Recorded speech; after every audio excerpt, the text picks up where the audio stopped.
Hello everybody! Welcome to Tabletop Terraria, an introduction to 10 nature-themed board games. I'm Matt Milkowski. I'm actually a high school drawing and painting teacher in beautiful Chicago, Illinois. And you, to some extent, like myself, might be wondering, why am I here? I'm not an ecologist or a student. I sort of don't belong here. But one thing I can say is that I love nature. I love learning about Chicagoland ecosystems and habitats and animals.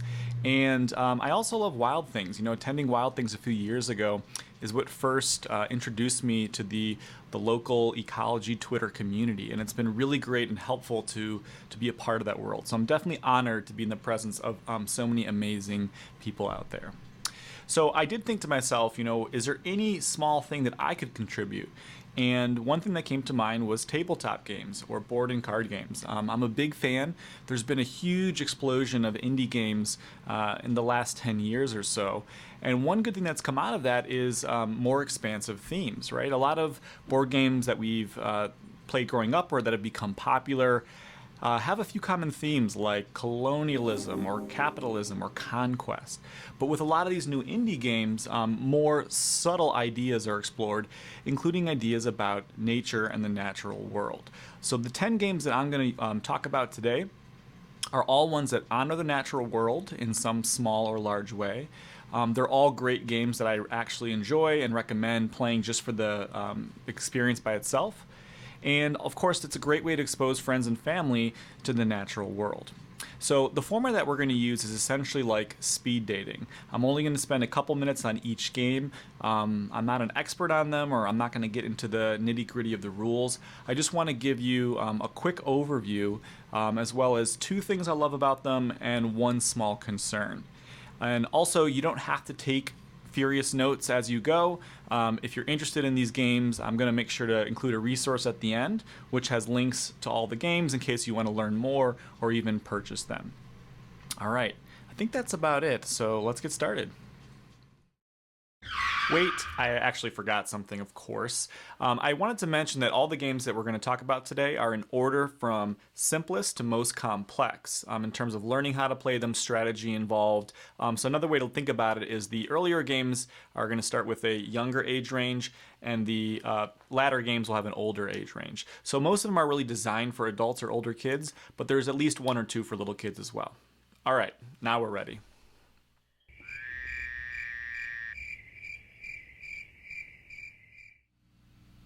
All right, y'all. First up is Animal Upon Animal. This is a classic game, and again, we're starting with the simplest games with the lowest age range. So this is for players 4 and up, 2 to 4 players, and it takes really about 5 or 10 minutes to play.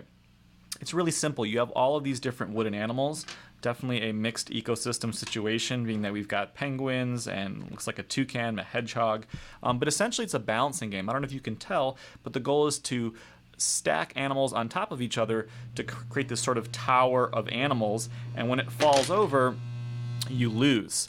There's a dice to add a little bit of complexity, and even though it's 4 and up, I think you can play with younger players as well. So two things that I love about it. One, the pieces are wooden, so if you're a parent that's trying to reduce plastic in your house, this is a great option, and it really helps your kids with their fine motor skills. And by the way, even though this is mostly targeting little children, adults can play it too. It can become a drinking game. I'll let you make that decision.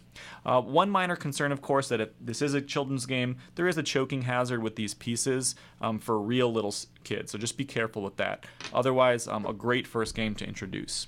All right, let's move on.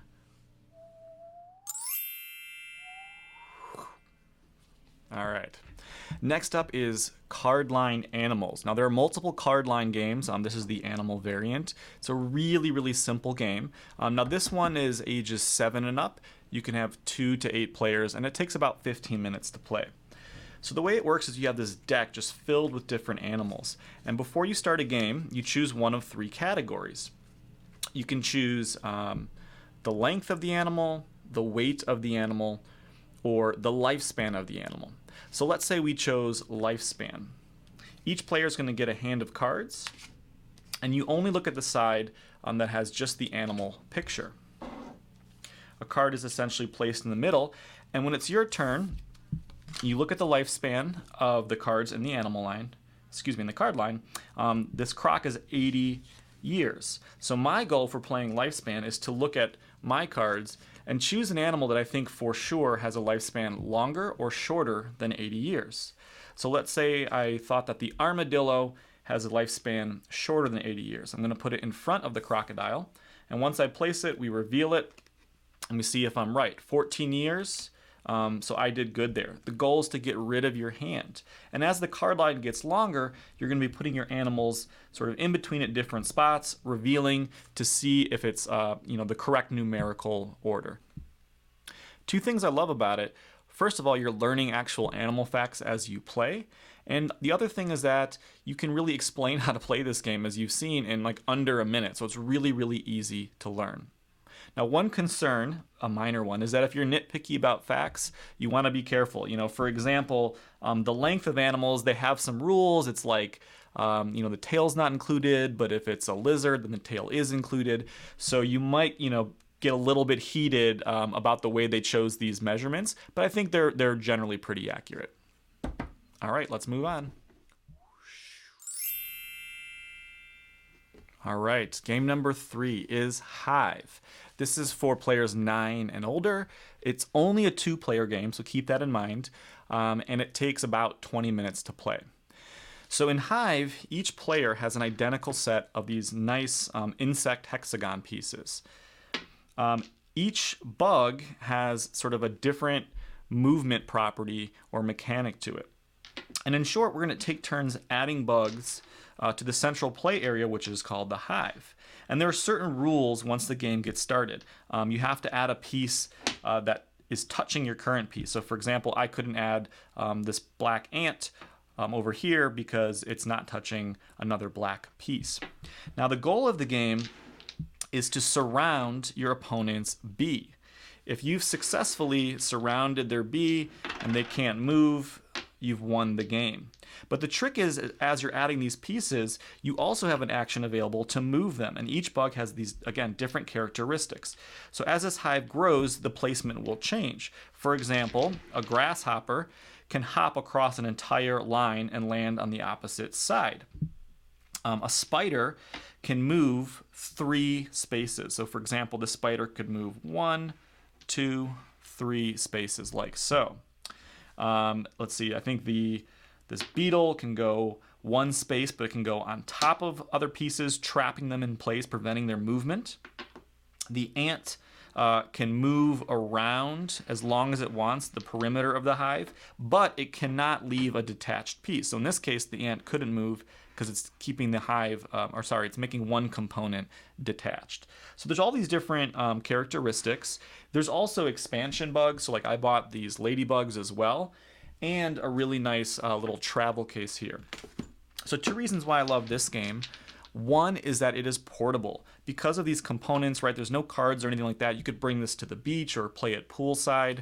Not that we're doing that right now with social distancing, but you get the idea. The other thing that I like about it is the rules are pretty easy, but there's endless strategy. You'll be surprised when you play a game how different each individual game can feel from the previous one. One small concern here is that there's no real connection to nature. You can make an argument that the movements sort of relate to the qualities of the bugs, but that's about it, right? It's essentially an abstract game like checkers or chess that has bugs on top of it. But still, who can say no to these wonderful little pieces? Look at that little guy or gal. All right, that's Hive.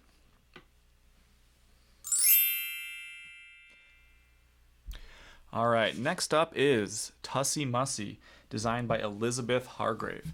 Now, she's a wonderful designer, a nature enthusiast. We're actually going to look at another game that she designed at the end of this video. This game is released by Button Shy. If you're not familiar with them, they're a great publisher because all of their games have this really compact format. I believe their games have to have no more than 18 cards, instructions, and they have to fit in one of these wallets. So all Button Shy games are really quick and compact and have this exact same wallet, just with a different title and card components on the inside. Now, TUSSIE MUSSIE is essentially a game about flowers, but it's rooted in a Victorian tradition where giving flowers might have symbolic or hidden meaning. So there's this nice kind of cultural component as well. And the game's really simple when it's your turn. You choose 2 cards from a communal deck, and you're going to look at them and read their properties, and then you're going to present an offering to your opponent. By the way, I don't think I mentioned, this game is 2 to 4 players for ages 8 and up, about 30 minutes. Now, once you make that offering, your opponent has an opportunity to take either the face-up card or the face-down card. So the more you play and get to know these handful of cards, the more you'll understand the odds of, what are the chances I'll get something that's even more beneficial for me by taking a face-down card. Once they choose one, they're going to add it to their arrangement of flowers or their bouquet of flowers. So the rounds go really quick. When it's all done, you might have an arrangement of flowers, some hidden, some not. They're revealed, and then there's different scoring conditions based on combinations of color or order, lots of different ways to score. You play 3 rounds, and that's it. Again, a pretty quick game that only takes 15, 20, 30 minutes tops. So, 2 things that I love about this game. One is that it's tiny and cheap, right? So it's really affordable, really small. And the other thing is that it just has this nice blend of both nature and culture. On a lot of these cards, they even will show in italics with some flavor text the meaning, historically accurate meaning of what giving this type of flower used to mean. So for example, for honeysuckle, it meant we are bound by love. There's other ones that are more ominous as well, such as the snapdragon, which says, "You have deceived me," if you look at that flavor text right there in the bottom. So that's really fun. One small concern with the game is some of the language in the rules is a bit confusing on the first read. There's a few exceptions here and there where you might need to go back and check the instructions a second time, but no big deal. Great game.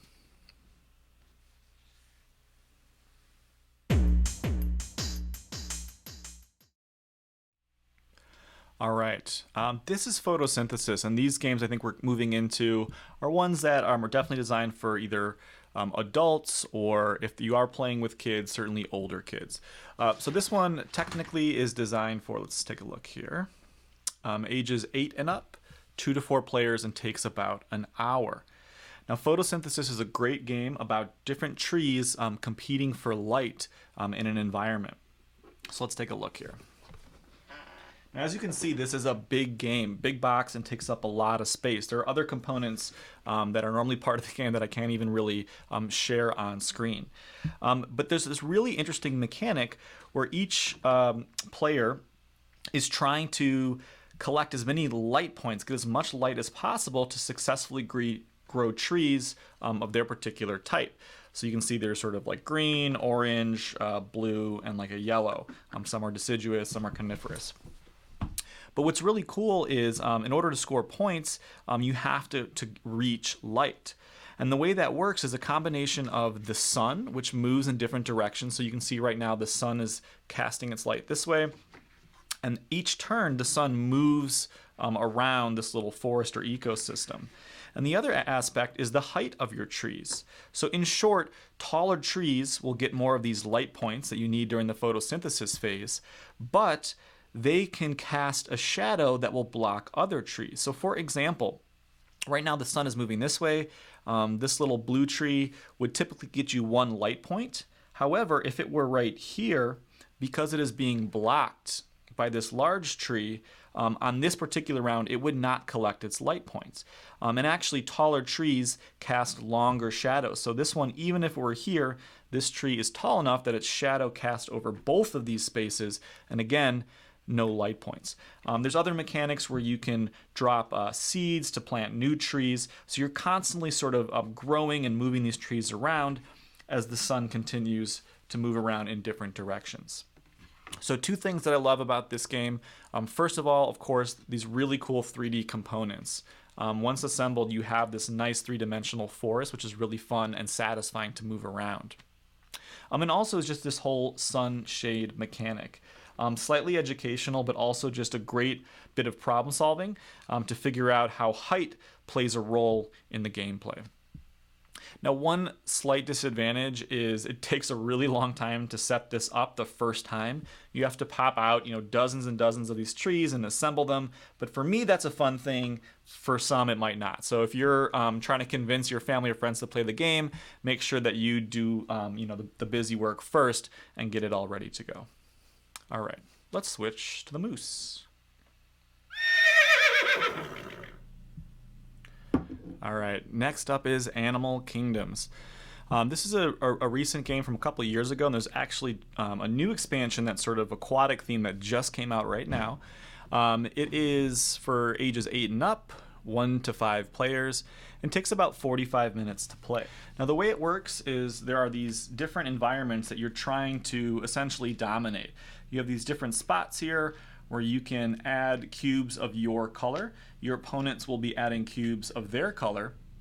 And at the end of a round, whoever has the most sort of gets points for owning that territory. There's multiple rounds, so there's options for these to go back and forth. And the way you place a cube is by placing an animal card. So there's this communal deck, and it has the different animal kingdoms, which are also represented by color, right? So you can see there's yellow, purple, green. These really nice illustrations. And also each card has a number value. So the kingdom or color and number come into play for placing cards. Now, what determines whether or not you can place a card depends on these changeable conditions. So some are really simple. It says even rank. So in short, if you have an even number card, you're allowed to put it here and add one of your cubes. Others are more complicated and are interactive. For example, this one here says either neighbor's rank. So what that means is the number that you place here has to match one of the numbers that was recently played on either side. So for me to play this 8, there would have had to be an 8 visible here or here. Or sometime it might say a number that's lower or higher than the neighbor, or might relate to the kingdom. So these conditions will change, and as a result, your strategies will change. So 2 things that I like about Animal Kingdoms, one is that the art is really cool. So even though you do have a lot of these animal cards, kind of just like in the CARDLINE game, they're much more stylized with this sort of Art Nouveau aesthetic to them. There's the Okapi. Everybody loves Okapis. So there's a really nice aesthetic there. But also, I just like how this game kind of gets into more adult strategy. It can get really complicated trying to choose the path to victory. One thing that I don't love about this game is the components are a little bit cheap. This base game, the cards are a little bit flimsy, the board's just a little bit flimsy as well, so not a huge problem, but not the highest production value. Okay.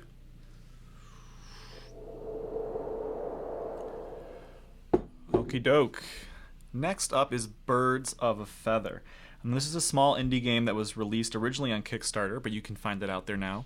And it is for 1 to 7 players, ages 9 and up, and takes about 15 minutes to play. And I will say, even though it's 1 to 7 players, I think 4 players is the sweet spot. If you play with 2 or 3, you essentially end up having like kind of a dummy player, just a random pile with an unassigned person. So it's kind of a different experience. So I think this really works best with about 4 players. Now, Birds of a Feather is a game about birding. The goal is to see as many different birds as possible, of course.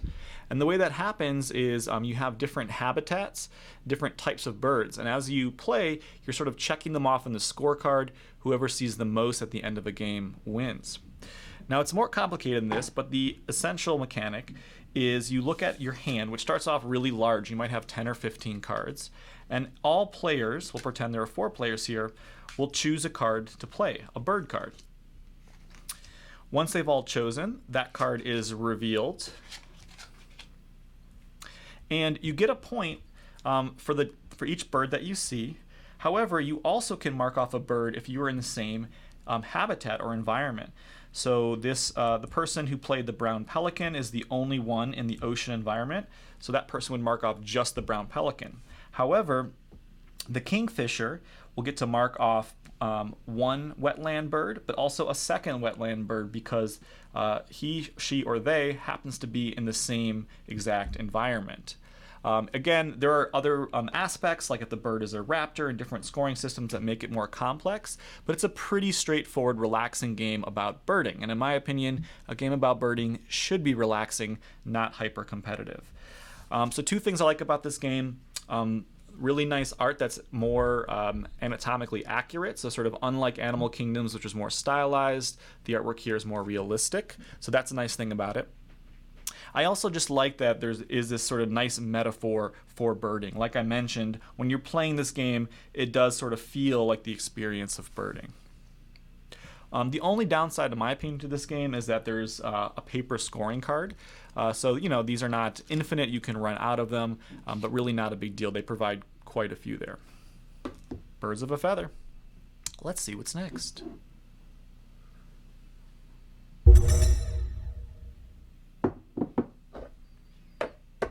Next up, we have Fungi, and I hope I'm pronouncing that correctly. I've always said Fungi. But this game actually has two names. So this is the original German version.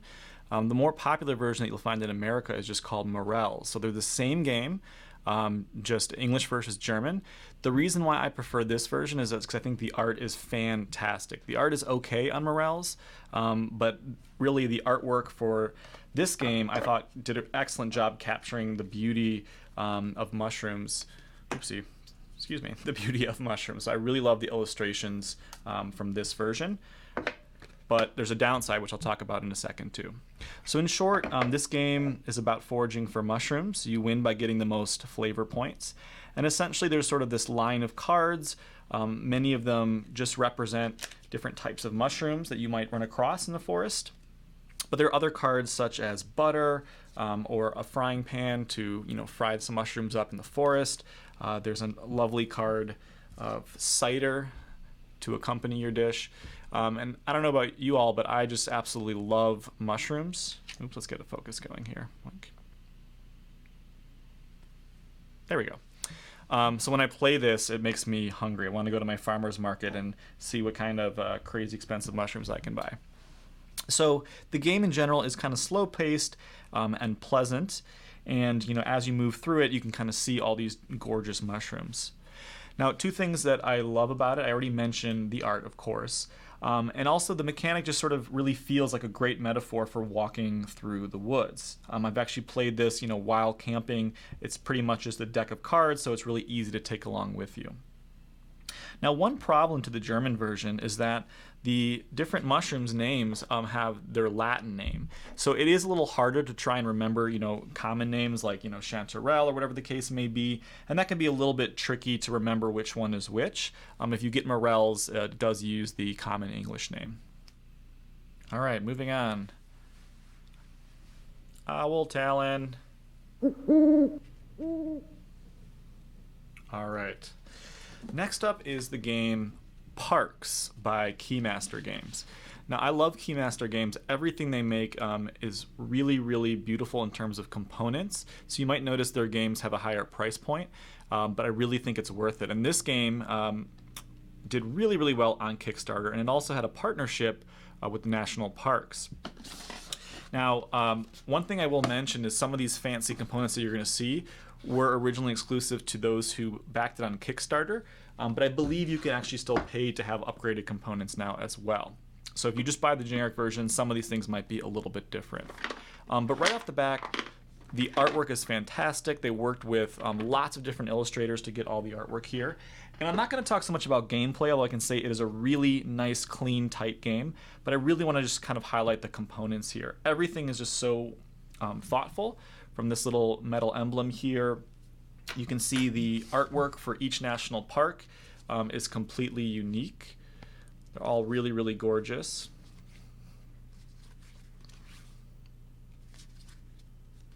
So again, each one a different illustrator.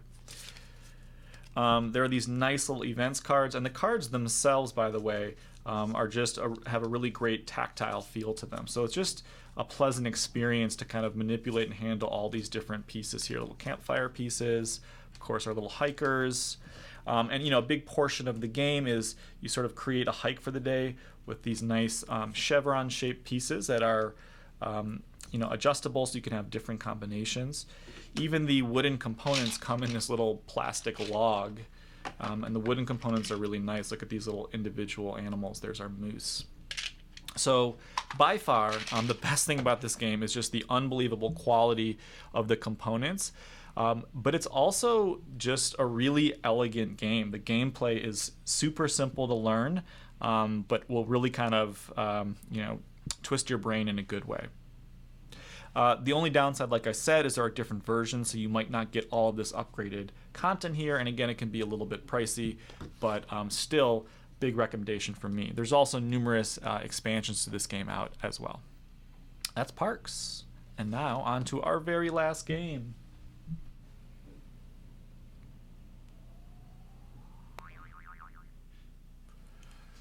All right, last but not least is Wingspan. And this is very similar to Parks in that the components and the artwork are just absolutely outstanding. If you're a birder or an ornithologist, anything like that, a bird enthusiast, you are contractually obliged to at some point play this game, if not buy it for yourself.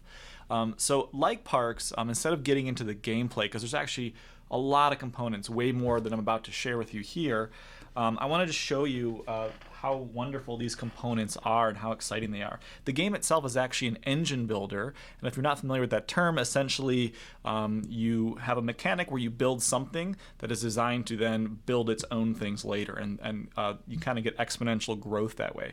But it is really about birds interacting in ecosystems. There are some nice connections to real nature. Birds' powers are discussed. These are not like fake superpowers. They sort of loosely relate to some of the advantages these birds have in their specific environments. So there are tons of cards, way more than I'm showing you here. So lots and lots of original art, gorgeous, gorgeous illustrations. You also have these adorable little eggs that come into play here of different soft colors. The rule book itself is really beautiful and clear, has a really nice feel to the paper. You can see the board components has this sort of faux leather on the outside, wooden dice that are really stylized and feel great to hold. And of course, this is what sort of sold the game for me to actually buy it versus just play it, is the Birdhouse Dice Tower. So, this is something that, of course, was not necessary for, to play, but it definitely, is a super, super fun component. And so you can toss your dice in the back, and they're going to pop out on the bottom. So it's a really fun extra component.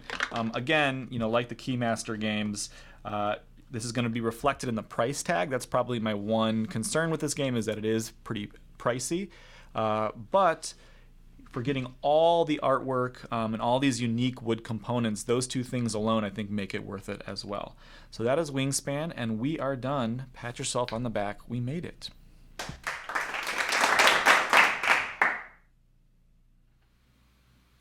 All right, y'all, thank you so much for joining me today digitally.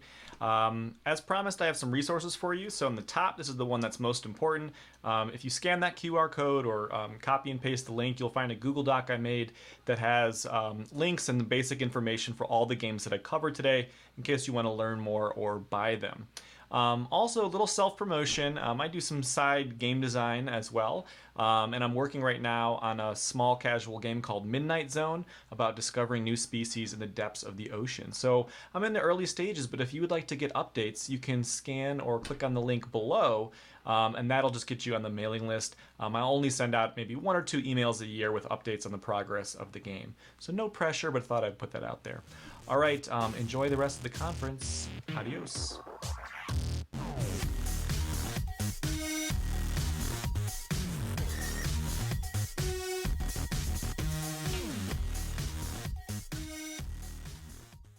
Thanks for sticking around at the end of a long but wonderful day. Matt, I was just wondering, we'll wait for some more questions to come in. Have you played the digital version of Wingspan yet? No, I have not. Okay. I attempted the Steam one, but I don't, for whatever reason, most games on Steam for my Mac laptop, like my computer just gets up to like 300 degrees and starts vibrating. It just doesn't like Steam. But I haven't tried the other version. Oh no. Do we have any questions in the chat for Matt this evening?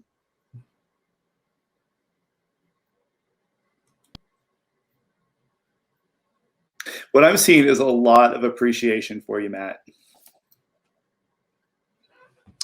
Yeah, thank you all for the comments. And I mentioned this. Let's see. Yes, let me copy and paste that URL. And actually, what I can do right now, if anyone's feeling ambitious, I can change the share settings so that you all could even add. Like if someone just wants to add a row to that table. If not, I'll do that later. But because I know there was a few good suggestions in the chat.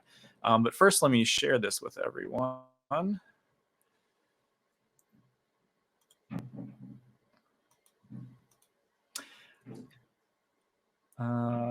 Let's see. I think that should be it. Excellent. Yeah, I ran a board game club pre-pandemic, so some of these, yes. We haven't really figured out a great online option because there are restrictions on what we can do with like third-party online programs. Being a CPS teacher, but we are excited to continue playing in the future. Regarding the question about playing with students. I think I was chatting Susan at the time. I don't even remember what my particular downside that I said was, but I will say I know one of them is that the version that has the stronger art is the German version, and so the names are like the long Latin names, which can make it like a little bit hard to remember. Whereas Morel's, the American version, I think has like inferior art. And it's just like a little wonky. You do have to kind of move the cards around sort of frequently. So it's a little bit tedious at times. But all these games, like I wouldn't have included them if I didn't love them. And I've played them all multiple times. Let's see. Oh, I think, okay. So someone's mentioning Chris's game. I didn't see the earlier text, but was that Prairie Restoration game that was introduced like in 2017? Yeah, Chris Benda, the Illinois botanizer who did the video series that we've been dropping throughout the conference, he did design a game about restoration. I think I was there for that. That's awesome. And Stephanie, I have no idea. I have a couple of games that I'm working on. Thank you for asking. But this one is now in the just starting the kind of pitch stage. But you can let me, if you're interested, I can add you to the email list. We have a question from Glenn about if you could speak a little bit more about the gameplay of Parks. Sure. So Parks is one of those games. I guess there are a lot of games like this, but the first time you open it up, it's a little intimidating. There's a lot of components, a lot of rules, but it's actually a really clean, tight game. Essentially, each time you create a little trail. So there are these sort of chevron pieces. There's, I think you start with like 5 or 6 and they get larger each turn. And essentially each trail has a little advantage to it, each portion of the trail. And you're sort of competing with your fellow hikers, again, very peacefully competing to take advantage of certain aspects of the trail. And it changes each time you sort of rearrange.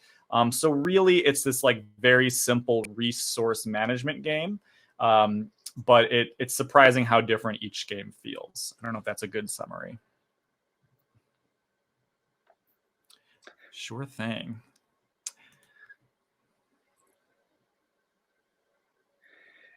Angela asks, any tips for beginning game designers? Sure. Yeah, because I have designed a handful of games just for fun, and I would say, well, obviously playing games outside of your comfort zone. So even if you only like light party games, I think it's really important to play things. Someone mentioned like Magic. I actually never played Magic until I was an adult. Playing RPGs, more complex games with different lengths of time. I think it's surprising how often playing something outside your comfort zone will give you a quick idea for a mechanic that you could modify for your own needs.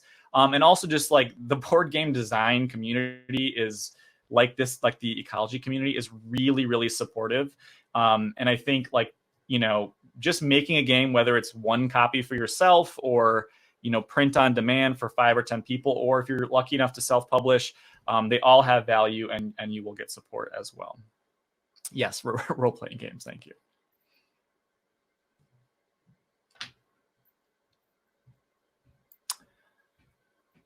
Okay, and also, hold on, I do want to see if I can just change this setting real quick here. Sure.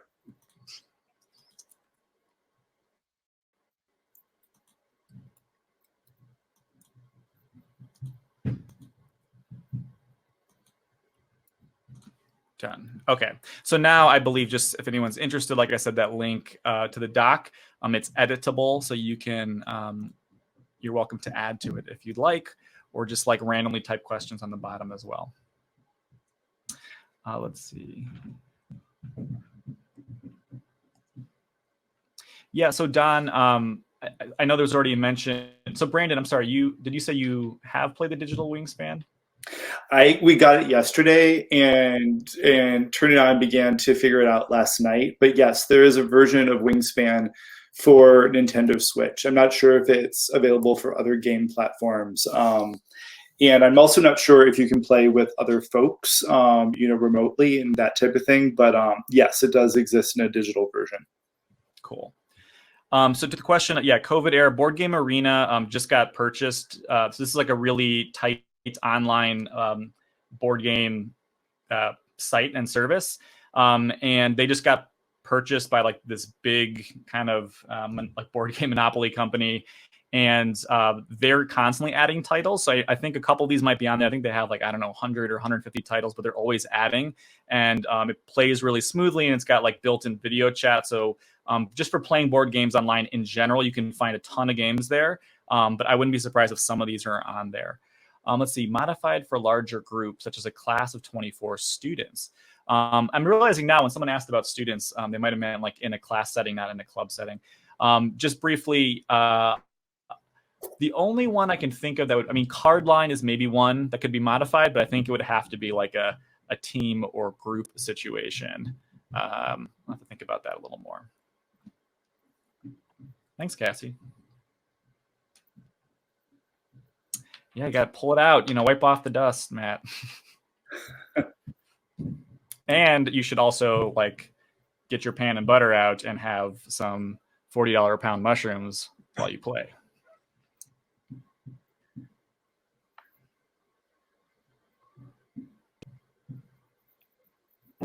All right. It looks like we've pretty much come to the end of the questions. Matt, huge gratitude to you for putting together such a great, entertaining session to end it was like the perfect cap to our first week of Wild Things. So thank you so much for your creativity in putting that together. And thank you also for opening up the document, so that we can kind of keep the community going in the conversation about games. I think it's really in the spirit of the Wild Things community to just be sharing information in that way. So thank you for being open to that.